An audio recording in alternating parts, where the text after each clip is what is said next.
दिल्ली में व्यापारियों को खुलेआम फिरौती मिल रही है। व्यापारियों को व्यापार करना मुश्किल होता जा रहा है। दिल्ली में औसतन डेली 17 बच्चे गायब हो रहे हैं, 17 बच्चे किडनैप हो रहे हैं। कोने कोने में नशा बिक रहा है।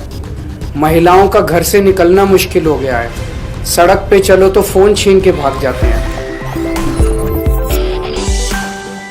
आज मुझे रमेश पहलवान जी और उनकी धर्मपत्नी और अपने इलाके की काउंसलर कुसुम लता जी को आम आदमी पार्टी में वापस शामिल कराने में बेहद हर्ष और खुशी हो रही है।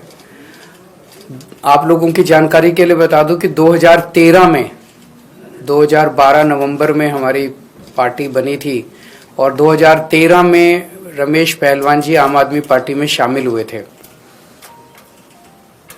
उसके बाद 2017 तक आम आदमी पार्टी में रहे। किसी कारणवश जो भी कारण रहे फिर ये आम आदमी पार्टी इन्होंने छोड़ दी और आज 7 साल के बाद इनकी घर वापसी हो रही है। तो मैं तहे दिल से दोनों का स्वागत करता हूं। आप अगर उस इलाके के लोगों से पूछें तो आपको पता चलेगा कि रमेश जी और कुसुम लता जी किस तरह से 24 घंटे अपने लोगों के बीच में रहते हैं। किसी का भी सुख दुख हो, छोटे से छोटे व्यक्ति का सुख दुख हो, हर एक के सुख दुख में ये सबसे आगे रहते हैं। और रेसलिंग के क्षेत्र में, स्पोर्ट्स के क्षेत्र में रमेश पहलवान जी कई संस्थाओं के भी अध्यक्ष और मेंबर हैं और इन्होंने काफ़ी अहम भूमिका दिल्ली के स्तर पे निभाई है।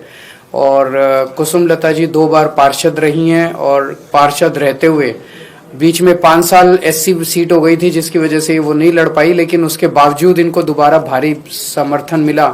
इसी से जाहिर है कि ये अपने क्षेत्र में कितनी लोकप्रिय हैं। तो मैं इनका वापस स्वागत करता हूं और मुझे लगता है कि इनके आने से आम आदमी पार्टी को उस क्षेत्र में काफ़ी मजबूती मिलेगी। बहुत बहुत शुक्रिया। सर, आपने अमित शाह जी को कल चिट्ठी लिखी थी। 2 सवाल मैं लूंगा, क्या आपको उनसे मिलने का समय मिल गया? दूसरा, जिस इन्फिल्ट्रेशन को लेकर के आपने उनसे सवाल पूछा था कि बॉर्डर से वो कैसे आते हैं, एजेंडा आज तक पर अमित शाह ने कहा कि 4% बॉर्डर फेंसिंग है, हम उसे नहीं कर सकते, ये राज्य सरकारों की जिम्मेदारी है कि वो इस तरह इन्फिल्ट्रेशन न बढ़ने दें या इसको व्यापार न बढ़ने दें। दोनों पर आप कुछ। पहला क्वेश्चन क्या था? मैंने कल चिट्ठी लिखी थी अमित शाह जी को और दिल्ली के अंदर कानून व्यवस्था बहुत ज़्यादा खराब होती जा रही है। दिल्ली में व्यापारियों को खुलेआम फिरौती मिल रही है। व्यापारियों को व्यापार करना मुश्किल होता जा रहा है। आप लोगों की जानकारी के लिए बता दूं, दिल्ली में औसतन डेली 17 बच्चे गायब हो रहे हैं, 17 बच्चे किडनैप हो रहे हैं। कोने कोने में नशा बिक रहा है। महिलाओं का घर से निकलना मुश्किल हो गया है।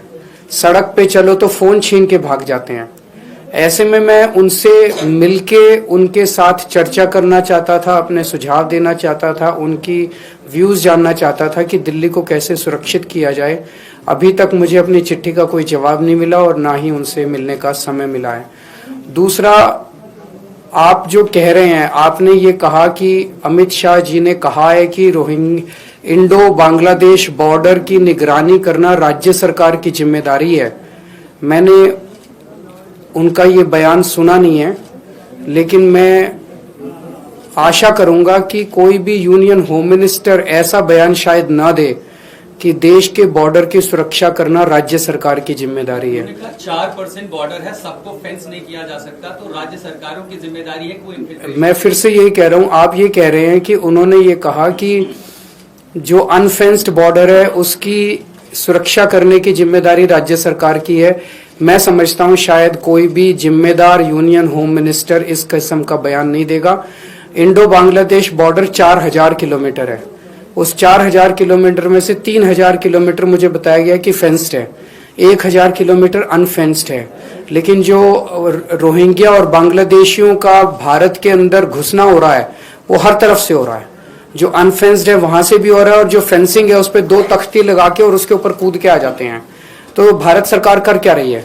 क्या भारत सरकार खुलेआम ये एक्सेप्ट कर रही है कि वो देश के बॉर्डर्स की सुरक्षा करने में नाकाम है? पहली चीज तो ये है कि वो बॉर्डर क्रॉस कैसे कर रहे हैं और दूसरी चीज बंगाल से या असम से दिल्ली कैसे पहुंच रहे हैं। और केवल दिल्ली दिल्ली नहीं, इन्होंने झारखंड में कहा कि झारखंड में भी रोहिंग्या रह रहे हैं, पूरे देश में। तो क्या उनको सुनियोजित तरीके से वहां से ट्रांसपोर्ट करके देश के अलग अलग भागों में बसाया जा रहा है?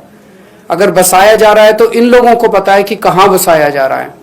दिल्ली के अंदर हरदीप पुरी जी ने 2022 में बयान दिया था कि बक्करवाला के ईडब्ल्यूएस फ्लैट्स में रोहिंग्यों को बसाया जाएगा। वो ईडब्ल्यूएस फ्लैट्स क्या दिल्ली के लोगों के नहीं थे? क्या उनके ऊपर अधिकार दिल्ली के लोगों का नहीं है? वो हमने दिल्ली के गरीब लोगों के लिए नहीं बनाए थे वो वाले फ्लैट सरकारों ने?